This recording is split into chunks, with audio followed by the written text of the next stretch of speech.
لیکن دعا قبول نہیں ہو رہی۔ آپ ایک دن نا محراب مریم میں داخل ہوئے، پڑھے لکھے لوگ، لمبی تفصیل ہے مختصر، محراب مریم میں داخل ہوئے اور دیکھا تو بے موسم پھل پڑے ہیں وہاں پر۔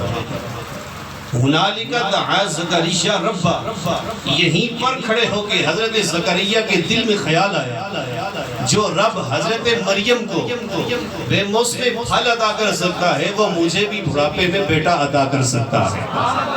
آپ ابھی وہیں پہ کھڑے تھے، فرشتے آ گئے، یا زکریا انا نبشرک بغلام اسمہ یحییٰ، اے زکریا ہم آپ کو بشارت دیتے ہیں بیٹے کی، وہ بیٹا جس کا نام رب نے پہلے ہی یحییٰ رکھ دیا ہے۔ ارے یہ پیغمبر ہو کر جناب حضرت مریم کی قربت میں رہے، رب یہی بتانا چاہتا ہے کہ لوگوں اگر دعائیں قبول کروانا چاہتے ہو تو دیکھ لو، مریم کے قریب بھی دعائیں قبول ہوتی ہیں، جو بھی میرا ولی ہوگا اس کے قریب دعائیں قبول کروں گا۔ اس پر اور بڑی ساری مثال ہے، ولی ویسے نہیں بن سکتا، یہ بڑی محنت کے بعد بنتے ہیں۔ پیر مہر علی شاہ صاحب نا آپ بیٹھے ہوئے تھے، ریلوے کی پھاٹک جو ہے اس کے کنارے بیٹھے تھے، اتنے میں نا ایک انگریز آیا اور اس کے پاس پستول تھی، تو پیر صاحب تسبیح پڑھ رہے تھے، اس نے آ کر کے پاس بیٹھا تو پیر صاحب نے پوچھا بھائی یہ پستول یہ کیا چیز ہے، اس سے کیا کام لیتے ہو؟ اس نے عرض کیا حضور ہم اس سے یہ کام لیتے ہیں، ابھی آپ کو دکھاتے ہیں۔ اس نے نشانہ باندھا اور سامنے پرندے کو مار دی گولی، وہ نیچے گرا، تڑپ تڑپ کی اس نے جان دے دی۔ اب پیر مہر علی شاہ صاحب کو کہنے لگا یہ آپ کے پاس تسبیح ہے، یہ کیا ہے؟ کہا یہ بھی ہمارا ہتھیار ہے۔ بولیے سبحان اللہ، یہ بھی ہمارا ہتھیار ہے۔ کہا اس سے کیا کرتے ہو؟ کہا میرے ساتھ آؤ۔ ساتھ گئے، میں جا کر کے وہ تسبیح پرندے کو لگائی، پرندہ زندہ ہو گیا۔ کہا کہ یہ کیسے؟ بڑی میں نے ریسرچ کی ہے اور میں نے یہ سوچا ہے کہ ولی جو کہتے ہیں وہ ہو جاتا ہے، وجہ کیا ہے؟ کہا کہ اس لیے میرے نبی نے کہہ دیا ہے یہ بندہ عبادت کر کر کر کے رب کے اتنے قریب ہو جاتا ہے، آنکھیں اس کی ہوتی ہیں دیکھنے والا میں رب ہوتا ہوں، زبان اس کی ہوتی ہے بولنے والا میں رب ہوتا ہوں، ہاتھ اس کے ہوتے ہیں پکڑنے والا میں رب ہوتا ہوں، اور اس کے ساتھ ساتھ پاؤں اس کے ہوتے ہیں چلنے والا میں خود رب ہوتا ہوں۔ رب جسے کہے کہ ہو جا، کن فیکون، اس نے تو ہو جانا ہے نا، اس لیے کہ زبان تو ولی کی ہوتی ہے، بولنے والی طاقت خدا کی ہوتی ہے۔ میں لرج پالا دلڑ لگیا میرے تو غم پرے دے میری آسا امیدان دے صدا بھوٹے۔ اچھا قرآن نے کہا نا یوم یفر المرء من اخیہ امہ و ابیہ و صاحبتہ و بنیہ لکل امرئ منہم یومئذ شأن یغنی۔ سردی بہت ہے، آپ بازوق پر بیٹھے، چند باتیں اس کے بعد آگے جانا ہے۔ میں نے بولیے سبحان اللہ۔ ضاحکۃ مستبشرہ، قرآن کہتا ہے اس دن کافی سارے چہرے جو ہوں گے نا وہ ہنس رہے ہوں گے، کھلے ہوئے ہوں گے۔ وہ کون سے چہرے ہوں گے؟ کہا کہ جو دنیا میں آپس میں ایک دوسرے سے محبت کرنے والے ہوں گے۔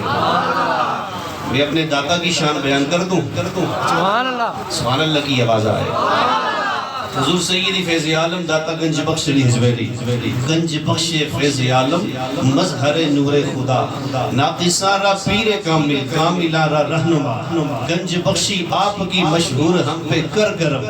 داتا گنج بخش علی حجویری نے مسجد بنائی، تو جب مسجد بنائی تو لوگوں نے اعتراض کر دیا کہ آپ کی مسجد کا محراب ٹیڑھا ہے، آپ کی مسجد کا محراب ٹیڑھا ہے۔ سارے لوگ مل کے آ گئے، داتا صاحب نے فرمایا کل عصر کی نماز میرے ساتھ پڑھنا مسجد میں، اور وہیں پر بیٹھ کے فیصلہ کریں گے ٹیڑھا ہے یا سیدھا۔ یہ سارے لوگ آ گئے جی داتا صاحب کی مسجد میں، تو جب آئے نا داتا صاحب نے کہا کہ ٹھیک ہے صفے باندھو، بیچ میں بڑے بڑے مفتی بھی تھے، فتویٰ لگا دیا تھا اس کی مسجد میں نماز نہیں ہوتی، اس لیے کہ اس نے مسجد کا محراب ہی ٹیڑھا رکھا ہے، تو جب قبلہ کی طرف رخ نہیں ہوگا تو مسجد میں نماز کی شرائط میں سے یہ شرط ہے استقبال قبلہ، قبلہ کی طرف رخ کا ہونا. اگر تھوڑا سا بھی بندہ پھرا ہو نماز نہیں ہوتی. یہ شرعی مسئلہ ہے اور بالکل حقیقت پر مبنی ہے. داتا صاحب نے کہا چلے صفے باندھے، صفے باندھی نا، سب نے آنکھیں بند کی، کہا کہ اب کھولو. جب نیت کی تو فرمایا آنکھیں کھولو. آنکھیں جب کھلوائی تو سامنے مکہ پاک نظر آ رہا تھا. تو لوگوں کا اعتراض ختم ہو گیا. کہا کہ یہ آپ کو یہ اتنا کمال اور مرتبہ کہاں سے ملا ہے؟ کہا کہ تم نے قرآن نہیں پڑھا. اللہ کہتا ہے میرے قریب آ جاؤ، میں تمہارے قریب ہو جاؤں گا.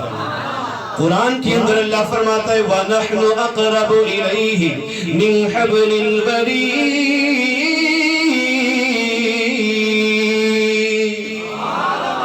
میں تو تمہاری شارک سے بھی زیادہ قریب ہوں. ساری زندگی انسان فرائض کی پابندی بھی کرتا ہے، نوافل کی پابندی بھی کرتا ہے، حتیٰ کہ رات کے پچھلے پہر ساری دنیا سو جاتی ہے، یہ اٹھ جاتا ہے مصلی بچھا کر اپنے رب کے حضور عرض کرتا ہے مولا تو ہم سے راضی ہو جا. وہ رات کا پچھلا پہر جس کے بارے میں میرے آقا نے فرمایا ساری دنیا سو جاتی ہے، کوئی قسمت والا اٹھ کر مصلی پہ بیٹھ کر اللہ اللہ کرتا ہے اور رب فرماتا ہے فَاذْكُرُونِي اذکرکم واشکروا لی ولا تکفرون.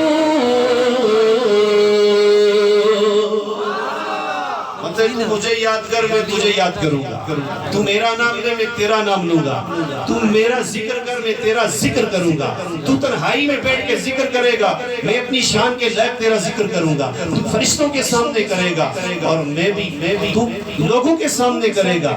سیرے دائیں بائیں فرشتے بھی ہوں گے لیکن میں اعلیٰ فرشتوں کے سامنے تیرا ذکر کروں گا.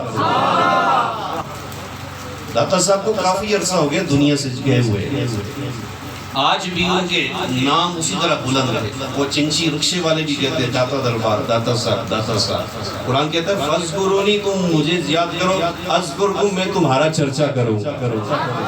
بولیے سبحان اللہ. اللہ کے ولی ویسے نہیں بنتے.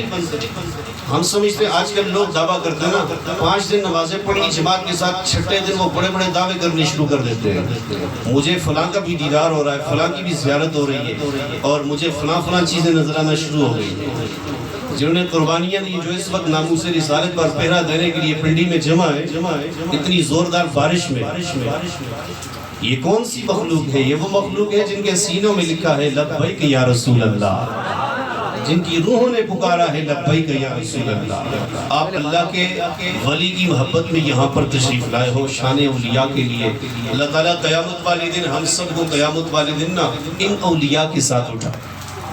آخری بات یہ ہے حضرت اویس قرنی رضی اللہ تعالیٰ نعرہ تکبیر، نعرہ رسالت.